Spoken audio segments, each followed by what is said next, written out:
ইরানের সর্বোচ্চ নেতা আয়াতুল্লাহ আলী খামেনির মৃত্যুতে আরও ফুঁসে উঠেছে তেহরান। খামেনির মৃত্যুর জেরে মার্কিন ঘাঁটিতে ভয়াবহ হামলার হুঁশিয়ারি দেয় দেশটি। হুমকি বাস্তবে রূপ দিয়ে একের পর এক ঘাঁটিতে হামলা চালায় ইরানের Islamic revolutionary guard corps IRGC. খামেনির মৃত্যুর বদলা নিতে মধ্যপ্রাচ্যের ২৭টি মার্কিন ঘাঁটিতে হামলা চালায়। একই সঙ্গে তেল আবিবে সামরিক স্থাপনায় হামলা চালায় তারা। প্রতিশোধমূলক হামলায় কাতার, সংযুক্ত আরব আমিরাত, কুয়েত, বাহরাইন, জর্ডান, সৌদি আরব ও ইরাক সহ মধ্যপ্রাচ্যে একাধিক দেশে আক্রমণ করে। কাতারের দোহায় অন্তত ১১ বার বিস্ফোরণের শব্দ শোনা যায়। সংযুক্ত আরব আমিরাতের দুবাইয়ে বিকট শব্দে শোনা যায় বিস্ফোরণ। কুয়েতে অব্যাহত আছে বিস্ফোরণ। শহর জুড়ে বাজছে সাইরেন।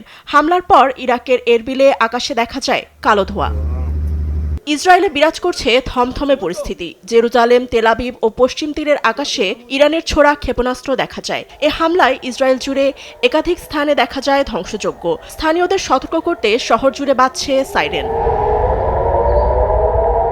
এদিকে মার্কিন প্রেসিডেন্ট ডোনাল্ড ট্রাম্প হুঁশিয়ারি দিয়েছেন, ইরানে এমন শক্তিশালী হামলা করা হবে যা এর আগে কখনো হয়নি। প্রস্তুতি হিসেবে মার্কিন সামরিক বাহিনী হামলায় ব্যবহৃত ক্ষেপণাস্ত্র ও ড্রোনের ছবিও প্রকাশ করেছে।